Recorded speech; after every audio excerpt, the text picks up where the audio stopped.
दोस्तों, आपका स्वागत है हमारे आज के इस नए वीडियो में। और इस वीडियो में हम आपके साथ शेयर करेंगे अपना एक्सपीरियंस जो कि हमारा रहा अभी हाल ही में। हमने प्रोग्राम किया था डे ट्रिप का, श्रीनगर से पहलगाम और फिर शाम को वापस आने का। लेकिन इस वीडियो को पूरा देखने के बाद आपको भी पता चलेगा कि कैसे एक जो डे प्रोग्राम होता है वो कैसे ही बदल जाएगा एक नाइटमेयर में, यानी कि एक ऐसे एक्सपीरियंस में जो कि आप अपनी लाइफ में कभी भूल नहीं पाएंगे। तो दोस्तों, इस ट्रिप में हमें काफ़ी ज़्यादा तकलीफ़ का सामना करना पड़ा, लेकिन उसके साथ साथ में ही हम आपको ये बताना चाहेंगे कि ये जो ट्रिप था एडवेंचर से पूरा भरा पड़ा था और बहुत ही ज़्यादा मज़ा हमें इस ट्रिप में आया, जो कि नाइट स्टे हमने पहलगाम में किया। उसके अलावा जो रास्ते में हमें और भी बहुत सारी दुश्वारियां आई जो कि हम आपसे शेयर करेंगे आगे। इस वीडियो को देखते रहिए लास्ट तक। और अगर आपने अभी तक हमारे चैनल को सब्सक्राइब नहीं किया है तो प्लीज़ हमारे चैनल को सब्सक्राइब ज़रूर करें। तो दोस्तों, सुबह के टाइम जब हम श्रीनगर से निकले थे, जैसा कि आप इस क्लिप पे देख पा रहे होंगे, हल्की हल्की बारिश और हल्की बर्फ़बारी हो रही थी। लेकिन हमने ऐसा बिल्कुल भी एक्सपेक्ट नहीं किया था कि आगे जाके पहलगाम पहुंचते पहुंचते हमें एक स्नो स्टॉर्म का सामना करना पड़ेगा और कैसे हमारा ये डे ट्रिप जो है एक नाइट स्टे में कन्वर्ट होगा, और वो भी हमें अपनी कार में स्टे करना पड़ेगा। तो दोस्तों, जैसे ही हम अनंतनाग को क्रॉस कर रहे थे, ऑलरेडी यहाँ पे स्नोफॉल हो रहा था और यहाँ पे बहुत स्नो ऑलरेडी जो है जमा हो भी चुका था और जो ट्रैफिक था वो धीरे धीरे बढ़ रहा था। हमारी जो गाड़ी है उसमें कोई भी स्नो चेन या कोई ऐसा इक्विपमेंट नहीं लगा था जिसकी वजह से हमारी जो कार है वो स्किड या फिर फिसलन से बच सकती थी। और आगे भी जो गाड़ियाँ जा रही थी उनमें भी ज़्यादातर गाड़ियों में ऐसा कोई मैकेनिज़्म या फिर स्नो चेन नहीं लगा था। तो इस वजह से जो ट्रैफिक का मूवमेंट था वो बहुत स्लो था और हमें जो पहलगाम पहुंचना था करीब 12 बजे, वो करीब हम 4 से 6 बजे तक पहुंचे वहाँ। और तो दोस्तों, जैसे ही हम अनंतनाग से पहलगाम की तरफ बढ़ रहे थे तो हमें ये एहसास हो चुका था कि बिना स्नो चेन के हम शायद पहलगाम तक पहुंच ही ना पाए, और ऑलरेडी हमें काफ़ी ज़्यादा समय लग चुका था यहाँ तक पहुंचने में। तो हमारे पास अब स्नो चेन के अलावा कोई रास्ता नहीं बचा था आगे बढ़ने का, क्योंकि हम ये रिस्क नहीं उठाना चाहते थे कि हमारी गाड़ी फिसल कर कहीं नाले में या फिर किसी और गाड़ी के साथ टकरा जाए। तो इस वजह से हमें एक जुगाड़ का पता चला कि हम अगर कहीं से रस्सी का इंतज़ाम करें तो उस रस्सी को टायर्स में लगाने से हम जो स्नो चेन का इशू है वो सॉर्ट आउट कर सकते हैं, और उस रस्सी की वजह से हमें जो फिसलन का चांस रहता है वो काफ़ी हद तक कम हो सकता है।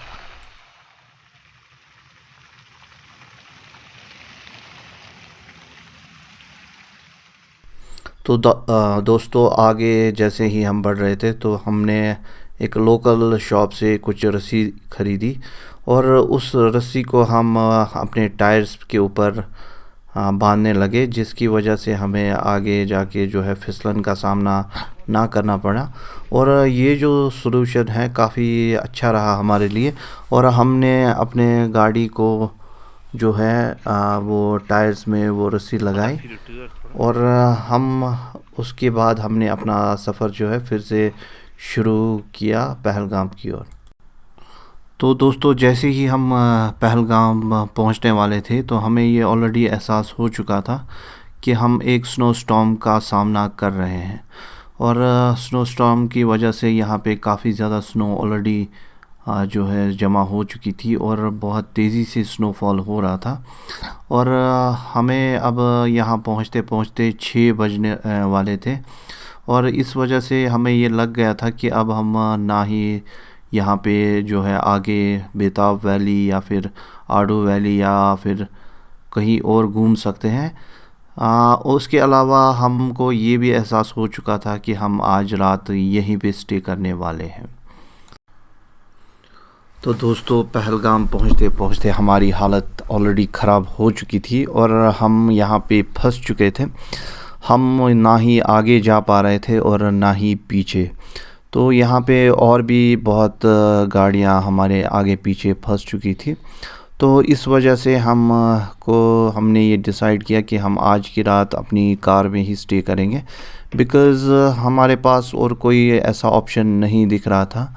हमारी गाड़ी जो है बीच रास्ते में फंस चुकी थी और अगर हम किसी होटल में या फिर किसी लॉज में जाते तो मुमकिन था कि जब भी यहाँ से स्नो कटर गुज़रेगा तो उस वजह से यहाँ पे जो है रास्ता या तो ब्लॉक मिलेगा या फिर हमारी गाड़ी जो है वो डैमेज हो सकती है।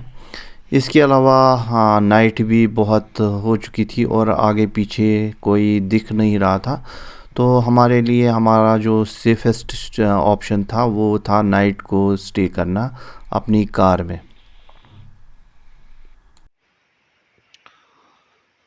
तो दोस्तों, अभी रात के 3 बजे हैं और हम यहाँ फंसे हैं पहलगाम में। आप देख सकते हैं यहाँ पे बहुत ज़्यादा बर्फ़ है अभी और हमने जो है पूरी रात यहाँ पे गाड़ी में बिताई है। अभी जो रोड भी आप देख रहे हैं पूरा ब्लॉक है और हमने बहुत ही ठंड में अभी।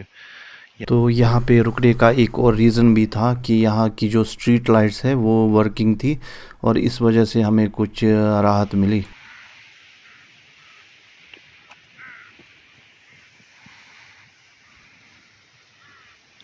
इस टाइम जो अभी सुबह का टाइम है और तो बहुत ज़्यादा ठंड है, अभी फ्रीजिंग टेम्परेचर है और रोड्स जो है सारे के सारे ब्लॉक है और हमारी जो गाड़ी है वो यहाँ पे फंसी हुई है और हमने जो नाइट स्टे है आज रात का वो यही गाड़ी में किया।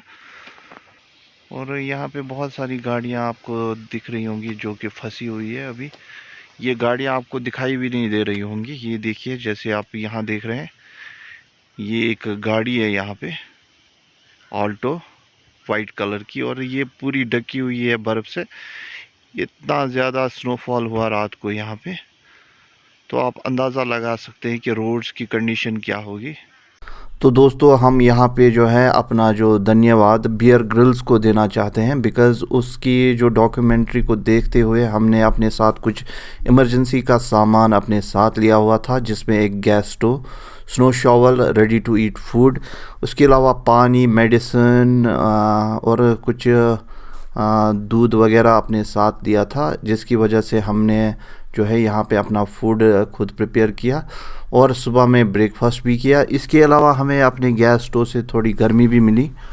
तो फाइनली हमने सुबह राहत की सांस तब ली जब हमें यहाँ पे एक स्नो कटर दिखाई दिया। तो ये स्नो कटर सुबह सवेरे ही यहाँ पे जो रोड्स हैं उनको क्लियर करने लगा। तो हमें काफ़ी खुशी हुई कि हमारा जो रोड है, क्योंकि हमने जो अपनी गाड़ी है रोड के पास में ही पार्क करी थी, तो इस वजह से हमें काफ़ी खुशी मिली कि हम शायद यहाँ से निकल पाएंगे। और ये जो स्नो कटर है यहाँ से पूरा क्लियर करके फिर वापस चला गया दूसरे रोड्स को क्लियर करने के लिए। तो अभी भी हमारी मुश्किलें जो हैं कभी कुछ कम नहीं हुई थी। अभी भी जो गाड़ियाँ जा रही थी वो बहुत स्लिप कर रही थी और बहुत धीरे धीरे, और चेन जिन गाड़ियों में थी वही गाड़ियाँ आगे जा रही थी।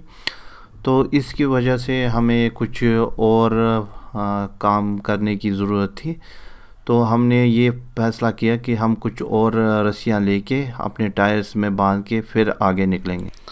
तो दोस्तों, हमने यहाँ कुछ लोकल शॉप से रस्सियाँ ख़रीदी और हमने ये डिसाइड किया कि हम अपने चारों टायर्स में ये रस्सी बांधेंगे, तभी जाके ये पॉसिबल था कि हम यहाँ से शायद निकल पाएंगे। बिकॉज़ जो भी दूसरी गाड़ियाँ यहाँ पे गुज़र रही थी उन सभी में यहाँ पे जो है स्नो चेन्स लगी थी और हमारी एक ऐसी अकेली गाड़ी थी तो जिसमें स्नो चेन नहीं लगी थी। और इस लिए हमने ये डिसाइड किया कि सभी टायर्स में हम जो है नायलॉन की रस्सी बांधेंगे। तो दोस्तों हमारा ये रस्सी का जो जुगाड़ था वो बहुत ही सक्सेसफुल रहा और हमारी गाड़ी जो है ईज़िली अब मूव कर रही थी बिना फिसलन के, और हमारी जो ब्रेक्स भी है वो सही से काम कर रही थी। जैसा कि हम आपको यहाँ पे दिखा रहे हैं कि हमने सारे टायर्स में रस्सी लगा रखी है। तो दोस्तों जैसे ही हम सुबह जो है पहलगाम से निकल रहे थे वापस श्रीनगर की ओर, तो बहुत ज़्यादा टूरिस्ट का रश हमें मिला जो पहलगाम के बाहर जिन्हें रोक दिया गया था। करीब 8-10 किलोमीटर पहले ही इनको रोक दिया गया था, बिकॉज़ इनकी गाड़ियों में जो है स्नो चेन्स नहीं लगी थी, जिसकी वजह से इनको यहाँ से पैदल जाने की जो है अनुमति दी गई थी। या फिर कुछ लोगों ने यहाँ से फिर हॉर्सेस हायर किए, जो कि मैं रेकमेंड नहीं करूँगा। तो हम शुक्र करते हैं बियर ग्रिल्स का, जिसकी वजह से शायद हमारी जान बची आज। तो आपसे भी निवेदन है, जब भी आप हिल स्टेशंस पे आए तो पूरी तैयारी के साथ आए, अपने साथ गर्म कपड़े वगैरह साथ लेके आएँ।